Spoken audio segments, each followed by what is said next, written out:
Bonjour Hélène, Bonjour Marie. bienvenue et merci à toi eh bien, de ta présence.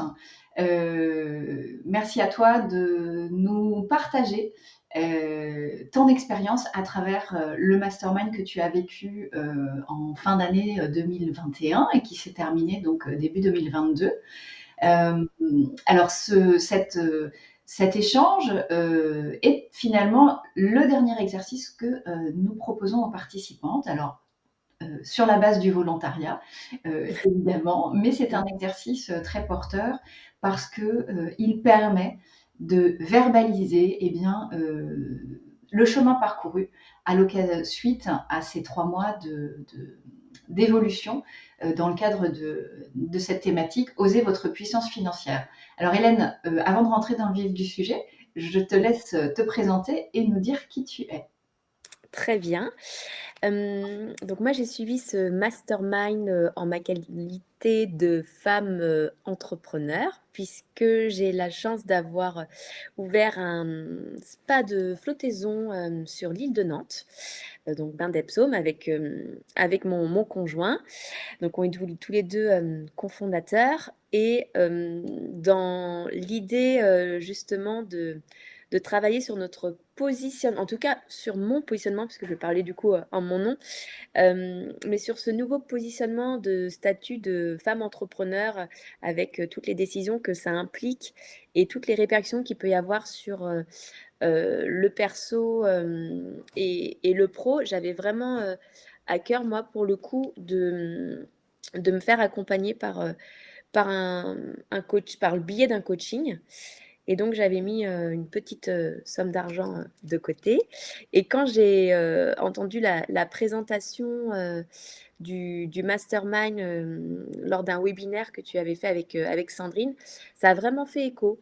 Je me suis dit, mais en fait, c'est pas un coaching qu'il faut que je fasse. Je pense que c'est d'abord ce mastermind qui venait qui avait en fait dans l'intitulé du mastermind, il y avait 3 mots qui en fait faisaient écho et résonnaient bien en moi. Il y avait cette notion d'oser, la notion d'audace. Donc là, l'exercice qu'on fait, par exemple, ça, moi, je sais que c'est pas ma zone de confort, donc voilà, c'est oser. Il y a la notion de puissance également, de la puissance financière. Et moi qui suis dans une démarche assez spirituelle de par l'activité, parce que je suis dans une activité de bien-être et je suis assez connectée, tout ce qui va être, on va dire, l'approche un peu plus holistique. Sauf que bah, cette idée qui est partie d'une utopie de connecter les gens à eux-mêmes, bah, finalement, on part d'une idée qu'on matérialise et bah, tout ce qu'on matérialise, ça passe également par cette notion d'argent. Et j'avais en moi une problématique en train de me dire, j'étais en train de me dire, est-ce que justement cette spiritualité peut combiner avec justement bah, le côté matériel et cette puissance financière qui est aujourd'hui dans le monde dans lequel on évolue finalement un biais incontournable si on souhaite bah, justement avoir plus de puissance, donner plus de puissance à nos actions. Tout à Donc il y avait toutes ces questions-là et voilà, j'étais convaincue au fond de moi que c'est ce mastermind qui m'aiderait à répondre à cette problématique-là que j'avais pas forcément réussi à formuler de façon nette et précise. C'est vraiment en commençant le mastermind que je me suis dit, ben, en fait, c'est vraiment pour ça que je l'ai fait. Ça vient répondre à cette problématique-là que je n'avais pas formulée de façon consciente. ouais. Voilà. Effectivement, ce que l'on a vraiment identifié et ce que tu as vécu dans le cadre du processus avec Sandrine, Mm, enfin du processus du mastermind que l'on a mis en œuvre avec Sandrine, c'est que euh, tu parlais de démarche holistique. mm, mm. Eh bien, en fait, elle se comprend dans le sens où on ne se résume pas à des êtres faisant des actions, posant des actions, à des faits humains, comme on a tendance à nous faire penser que nous avons tendance à croire que notre vie se résume à ça. Et en fait, c'est difficile on perçoit tous qu'il y a une autre dimension qui nous fait être et qui est vraiment en lien avec notre capacité à mettre en œuvre des énergies au sens propre comme au sens figuré comme au sens premier du terme, notre capacité à mettre en œuvre des énergies pour Mm, servir notre vision. Et du coup, ça fonctionne évidemment très bien dans le cadre de ce déploiement de notre puissance financière. Et ça et effectivement, à partir du moment où on comprend que l'argent est une énergie et également un support neutre, et ça, c'est ce qu'on vient finalement tisser tout au long du mastermind, mm, eh bien, il y a une autre posture qui s'active.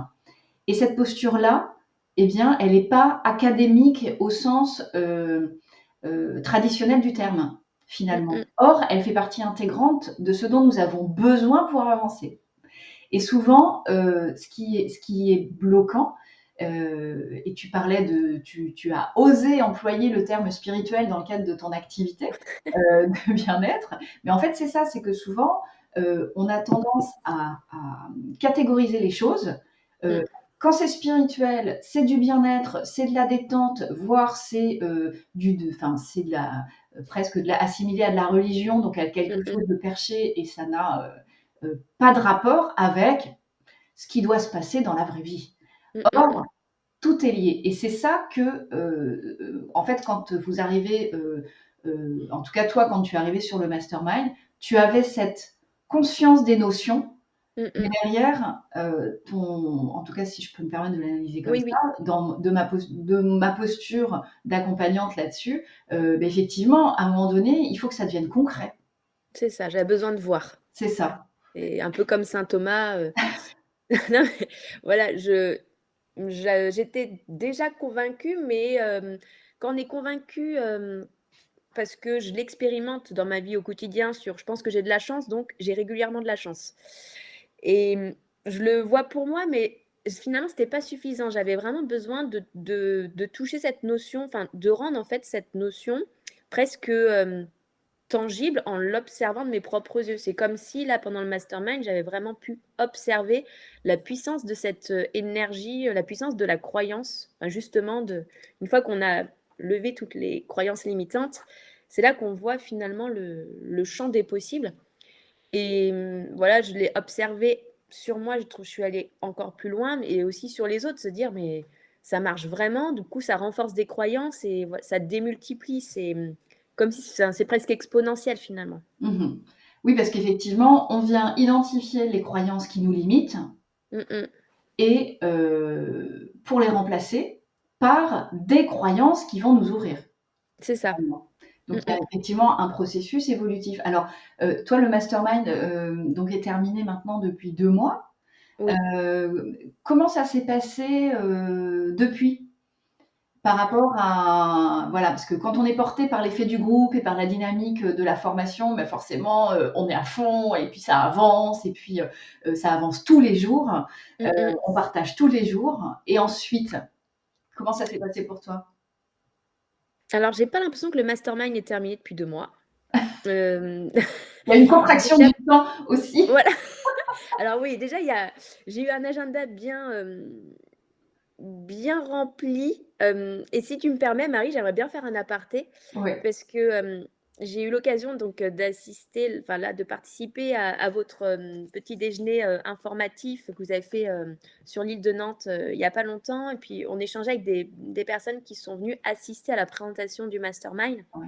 et qui Plutôt posaient elle. des voilà et qui posaient des questions, sur, comment ça s'est passé? Pourquoi est-ce qu'on a décidé de suivre, le mastermind?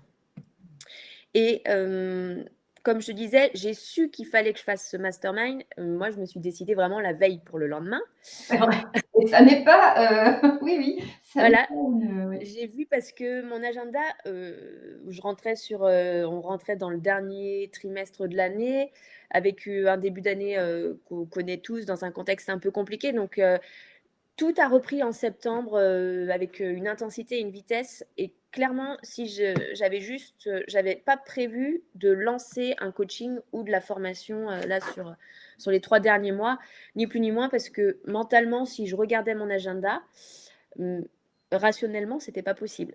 De venir caler, de me prendre, des journées à droite à gauche, de prendre du temps pour travailler et là, je me suis pas posé la question. Je J'ai su que c'était ça donc je l'ai fait et c'est vrai qu'à un moment, je me suis dit où le mental est revenu, je me suis dit: pourquoi je me suis inscrit en fait, je me suis pas posé la question naturellement. Je dis: «Oh là là, mais qu'est-ce que j'ai fait?» où on sent que là, ça vient un peu du plexus solaire et puis ça monte au mental et on a les émotions qui se mélangent. Là, c'est comme si le mental, venait m'interroger, enfin venait interroger mon corps émotionnel, en disant: «Mais là, tu es sûr, de ce que tu fais? Parce que, tu as pas le temps, tu as un agenda qui est bien rempli», et en fait, ça a pas fait naître de la peur où je me suis pas dit: «Oh là là». Enfin voilà, après coup, je ça m'a vraiment confortée dans l'idée que, bah, non, je réagissais pas. Quand je me posais les questions ouvertement, ça venait faire naître aucun sentiment, de peur, d'angoisse ou quoi que ce soit, mais plutôt une conviction qu'il fallait vraiment que je suive ce mastermind.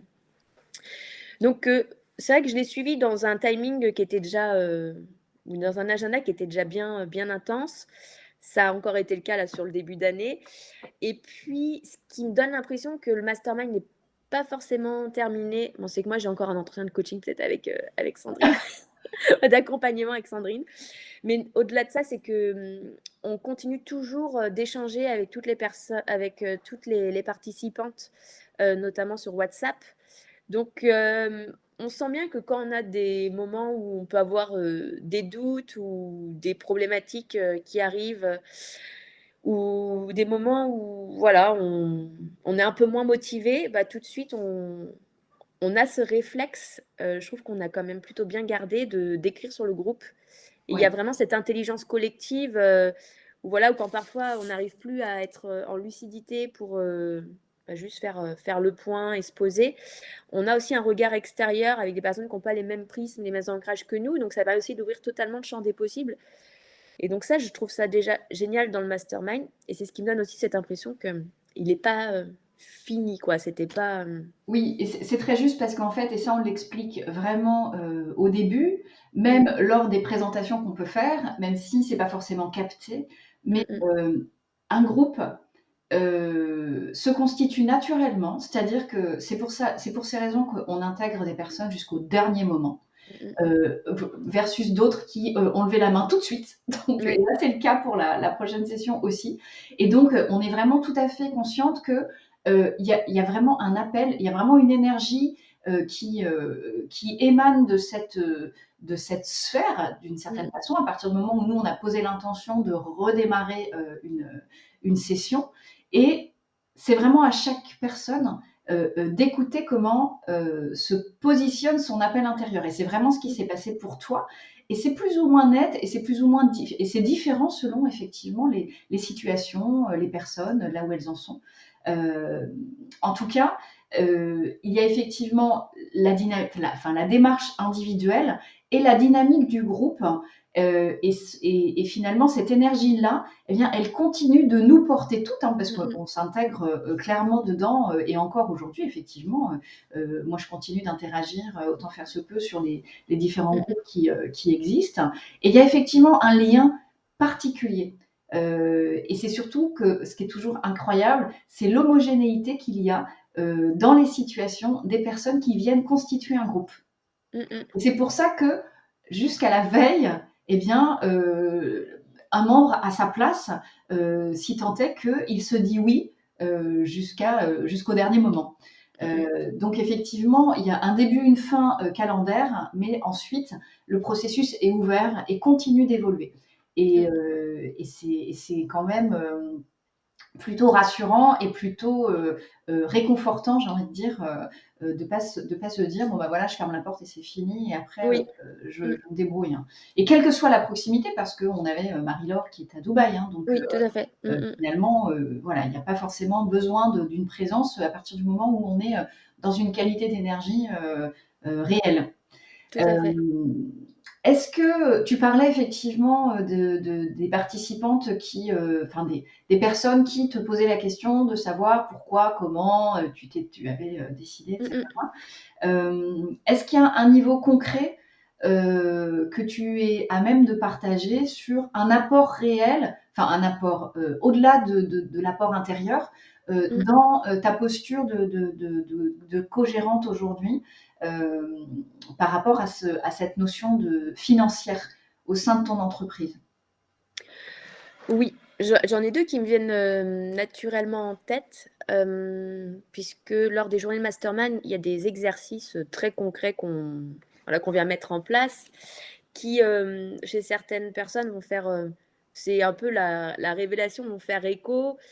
Chez d'autres qui sont déjà à l'aise, je pense, à Marie-Laure, enfin déjà à l'aise avec le coaching, qui voilà, c'est toujours «amusant» entre guillemets de faire l'exercice et de se rendre compte que, bah, oui, elle le savait déjà, mais ça prouve encore que, bah, l'exercice fonctionne et qu'il y a encore toujours du travail. Et donc, en rentrant le soir, forcément, on explique un peu ce qu'on fait, les exercices. Et il y a, des exercices notamment sur le tout premier qu'on a fait sur l'autobiographie financière, Mmh. qui est d'écrire, un peu, bah, son histoire et son rapport, à l'argent. Et ce qui est marrant, c'est que souvent quand il y a quand même un tabou aujourd'hui sur, alors en France, je sais pas, je vis pas dans d'autres pays, mais en tout cas, je sais que parler d'argent, très souvent, quand j'ai interrogé les personnes autour de moi, parler d'argent ou faire ses comptes, c'est la notion de plaisir, c'est pas la notion qui vient en number one. Et moi, ce que j'ai trouvé assez incroyable, c'est que quand j'ai commencé à écrire mon autobiographie financière, donc à remonter, vraiment le plus loin possible dans mon enfance, et ben je me suis rappelé, en fait, ma première notion, c'est une notion de plaisir, parce que je me suis rappelé de ma petite tirelire. Et je me suis dit: «C'est quand même fou», parce que du coup, je me suis rappelé le plaisir que j'avais à mettre ma pièce dans cette tirelire. Et je me suis dit: «C'est quand même dingue entre cette première notion d'avoir récolté mes sous où je partais de rien, et maintenant où finalement, quand parfois on peut penser l'argent, il y a plus de notions de stress, de peur, de manque, enfin voilà, la projection de nos peurs finalement, mais que, l'argent vient finalement cristalliser plus nos peurs que la joie et que le plaisir». Et là, je m'en doutais déjà, mais ça m'a vraiment, j'ai trouvé ça assez incroyable en fait, l'écart. Bien que je sois pas la personne la plus anxieuse avec l'argent, mais, j'ai trouvé ça assez incroyable de me dire: «J'avais tellement de plaisir à le faire». C'est quand même fou finalement, bah, de plus avoir autant cette notion de plaisir. Quand on gagne de l'argent, on n'est pas tous en train de sauter au plafond. On sait que, bah, voilà, c'est l'argent de mon travail et c'est normal qu'il tombe. En fait, on a mis ça dans la normalité et on n'est plus en Oui, joie finalement. oui, tout à De fait. ce qu'on crée, de ce qu'on produit ou de la petite, joie, de la petite surprise. Mmh. Et ce qui est assez incroyable donc, c'est qu'en faisant donc, en expliquant l'exercice, donc Jérémy, qui est mon associé, qui a fait l'exercice, et il disait souvent une chose, il disait: «Beh, moi de toute façon», enfin voilà, il disait souvent, une phrase, en disant: «Bah, moi de toute façon quand je fais ça, il m'arrive toujours ça», et c'est tout le temps comme ça. Le cycle vraiment de répétition. Et ce qui est incroyable, c'est que quand il a écrit son autobiographie financière, il me dit: «Est-ce que tu veux la lire?» Et là, j'ai eu c'était l'évidence, et en la lisant, je me dis: «Mais en fait, tu me dis que toi, la situation, elle est toujours comme ça, mais regarde ce qui s'est passé quand tu étais enfant. En fait, c'est complètement ça. Tu avais ça et il s'est passé ça». Et en fait, là, ça a vraiment mis en lumière les cycles de répétition. Ouais, Et depuis qu'il l'a écrit, donc là, je parle plus de moi, je parle de lui, mais depuis qu'il l'a écrit, il a vraiment l'impression d'avoir levé un pourtant il n'y a pas eu d'exercice à faire, il s'est juste amusé à faire son autobiographie financière pour essayer de se rappeler.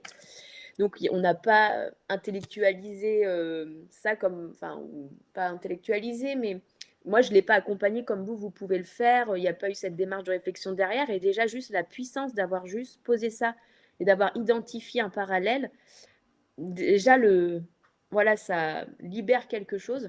ouais.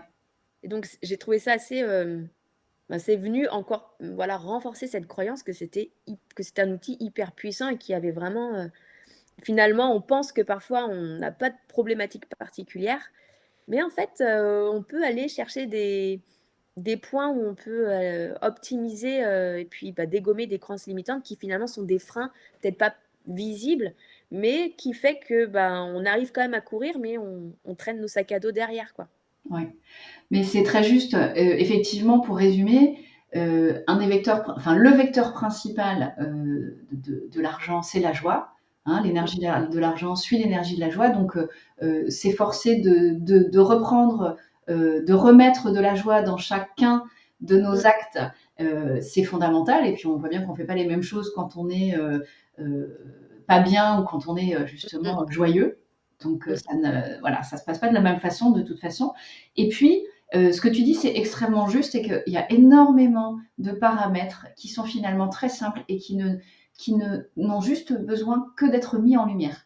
Et mmh, c'est ce mmh, qui s'est passé pour Jérémy. Et il y a vraiment quelque chose que on se fait fort aussi de vous dire et que vous intégrez, et donc à t'entendre, je vois que c'est le cas, c'est que nous avons toutes les ressources en nous. mmh, mmh, C'est-à-dire que en aucun cas on ne peut faire le travail à notre place, enfin, quelqu'un mmh, d'autre mmh, peut faire le travail à notre place, quel que soit ce travail. On ne peut être que accompagné, on ne peut être que guidé, mais aussi dans une certaine limite. Et finalement, ce que tu as entrepris pendant ce mastermind et jusqu'à aujourd'hui, mmh, c'est de te mettre en lumière toi-même dans mmh. cette dynamique financière. Mais Donc, l'accompagnement, il a vraiment son importance parce qu'en effet, il y a plein de livres qui existent aujourd'hui où on peut faire tout seul, mais avec l'exercice que vous nous avez fait faire, le fait aussi de le partager en collectif, on s'est rendu compte, alors parfois c'est pas évident sur soi, on a l'impression on sait très bien qu'on a cette capacité, on a un mental qui a une capacité justement à pas nous faire voir ce qu'on voudrait voir entre guillemets et sur soi on se dit: «Bah non, moi j'ai pas ce problème-là», mais on le voit très bien chez l'autre et donc le fait de l'échanger en collectif, c'est hyper riche et le fait d'être accompagné, ça permet également de venir, d'avoir en fait un regard extérieur qui vient poser des questions où naturellement on serait pas allé nous on serait pas allé chercher plus loin. On serait dit: «Bah, j'ai fait le travail, l'exercice est bien, j'ai eu les réponses que je voulais». Mais il y a pas eu la petite question, voilà qui vient vraiment, on va dire, finaliser, oui. l'étape, enfin la dernière étape de l'exercice quoi, mettre le point final, se dire: «OK, ça maintenant c'est bouclé, on peut, continuer à avancer», Ouais, et l'effet miroir est super important. Mmh mh. Donc tout ça combiné, effectivement, ça donne, eh bien, j'allais dire une explosion, Ouais. voilà, Ouais. on s'autorise, Mmh. et on ose justement entrer dans, notre puissance financière, eh bien, Ouais. et c'est Mmh bien mh. tout l'objectif, hein. Mmh Donc mh.